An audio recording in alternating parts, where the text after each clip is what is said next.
You have to walk the talk.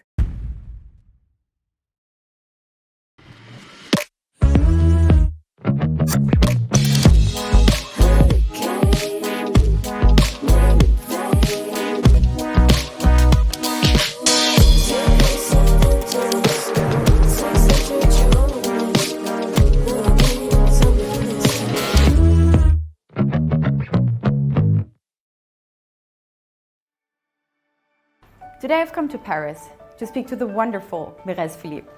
Having joined the ICC and having founded ArbitralWomen over 25 years ago, Mirèze has played an exceptional role in shaping the world of international arbitration, and it is my absolute pleasure to speak with her today.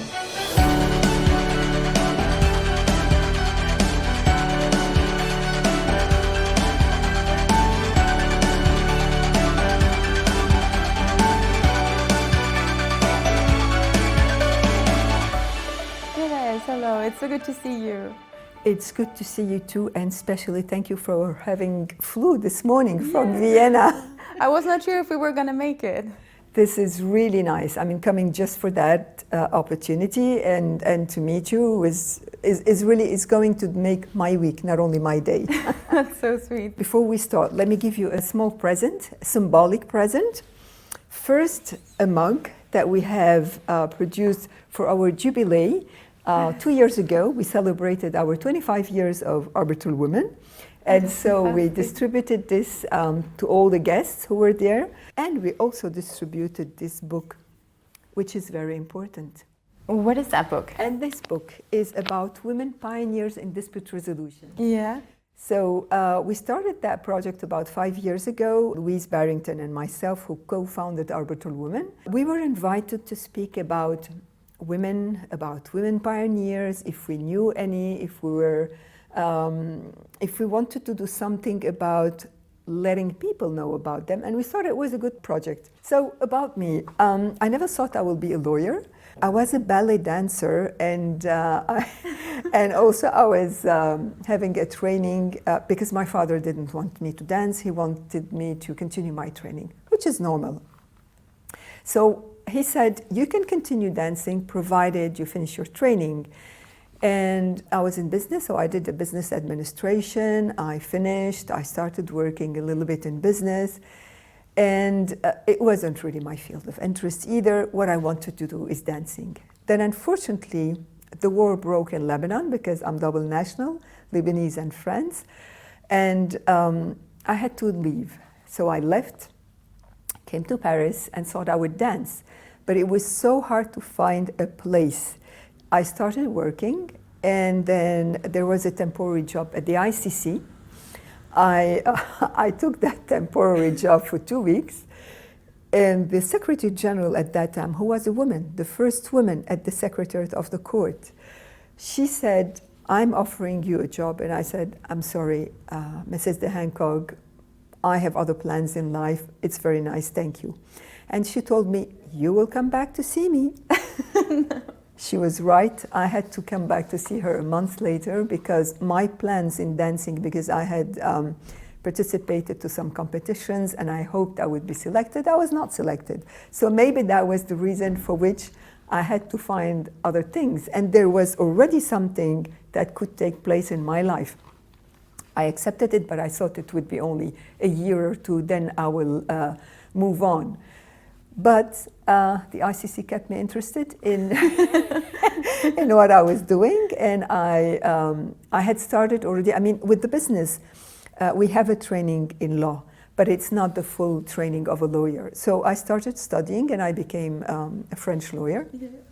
And so the business training helped me a lot in founding ArbitralWomen. So everything I did with ArbitralWomen is constantly promoting, speaking, and that has brought the possibility of knowing more about what we did.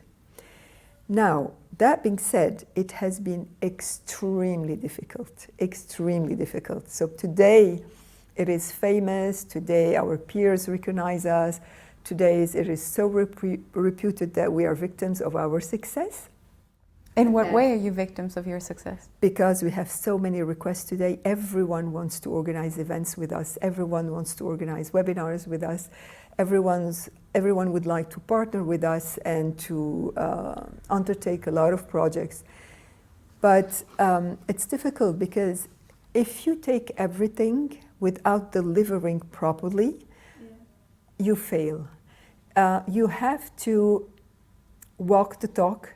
So if you say, I'm going to publish this book, and you don't do it, and you jump on another project, then on a third one, and you don't deliver what you committed to do, this is not serious, and people will not believe in your work. You have to prove that you're up to a project you have undertaken.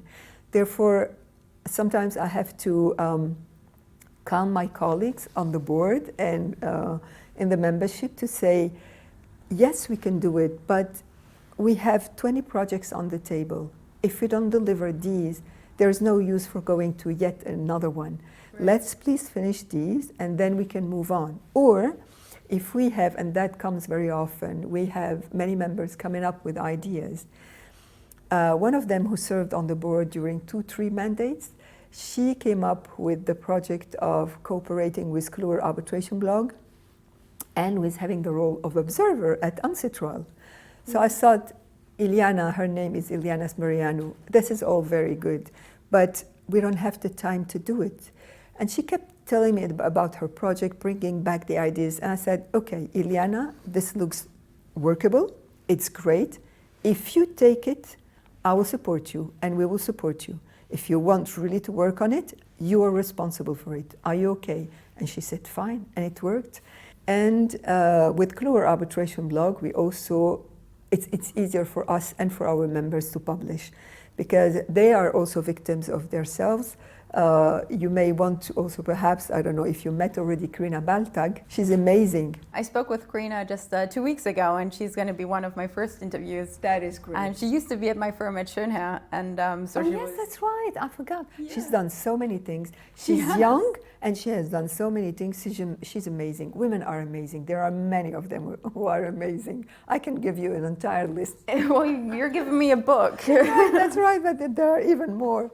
Can I ask, when you Please. set out to establish ArbitralWomen, was that the vision that you had for it, to grow that large and to do what they're doing? I created a group, we gathered, and the group started growing so exponentially that we decided to found the organization. So Louise and myself founded the organization with the support of 80 initial women. Wonderful women, many big names, and that's how we started. And what was the initial vision for the group? So the vision was to give a floor to women, to give a space where to exchange ideas, to promote each other, and to support each other in order to tell women, you are not alone. You are not alone. You can speak, you can publish. You should not stay backstage. Basically what happened, and what we noticed, Louise and myself, is that we were doing the same job as our male counterparts, but we were constantly backstage, never on stage. Like women do not go to plead, they stay backstage. They prepare all the memoranda, never on the floor, always hidden. Nobody cared about women becoming visible. Nobody. Everyone was happy with this, and we were even prevented to collect numbers and to speak about the numbers and about the dearth of women in arbitration. So the change has come only very recently. We started in 1993, and it's only in 2010 that we started being recognized, that our peers counted with us and found that our message was serious and that we really had an important message to convey.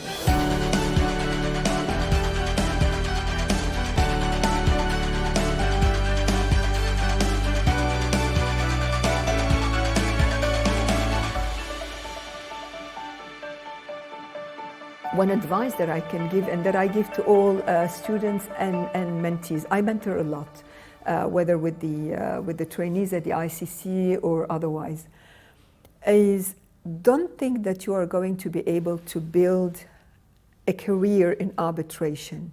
You may do it, but don't block yourself. Try to specialize in one or two things in which you will create yourself a niche and people will come to you. Because if you fail and you're not nominated in arbitration, you think that you're going to fail. Maybe not. Nothing is a straight path. Everything is zigzag. Like you never, it's not like a Swiss clock. You can't plan something and it's going to work exactly the way you do. You have to remain open-minded, leave room for surprises, and try to seize opportunities that come your way. What I say also usually is, you can't always get what you want. These are the lyrics of a song from the Rolling Stones. You're too young to know about it. I know that song. So you can't always get what you want. But, and another song too that I like from the Crosby, Still, Nash & Young, a song that says, if you're not with the one you love, love the one you're with. And I applied this in my life. So if you don't get what you wanted, what you initially planned for, and an opportunity comes your way, seize it, build on it, do something nice of it. You have to believe in something. If you believe in it, you can bring it forward and you can succeed it. But if I can finish just on a note of recommendation for young generation. So I said, first, be patient. Second, never relinquish to take an opportunity to come your way. For instance, I accepted to be the secretary of working groups. I learned a lot and I was able to publish afterwards. And even in fields I never thought would be interesting for me. So this is another advice. A third one is obviously to engage in working groups, to publish. This is something everybody knows about, but also to not only try to specialize, as I was saying earlier, in one or two fields in order to outstand from the other potential competitors or colleagues, but also dare to speak. Don't wait opportunities to come your way. Show that you are capable, that you're interested, show your talents. So you can't tell people, take me, I'm good in this. You have to show first your talents. You have to show that you are competent, publish, speak, let people know about your capabilities. What do you think are the next few important steps towards equality and diversity? There's always a question of jealousy, a question of losing power, and am I losing power by giving a floor to women? You're not losing power, you're giving a floor to talents. And we are not taking your place if men are afraid, because men and women are part of the society. Both of them have to contribute, and both of them have talents, and both of them should be given equal opportunities. Not only women, but also men. So I think it's a question of, now it's going very well, but who knows, maybe the tide will go down a little bit, we will have to fight again, and it will go up again, but we should not stop efforts. We should not stop efforts. Mirèze, with your background, do you think there's any difference in terms of challenges that women face across the globe? Is it different from region to region? Unfortunately, yes. We are in Europe and in North America luckier than all other continents. And I'm referring to Latin America, to the MENA region, Africa, and even Asia.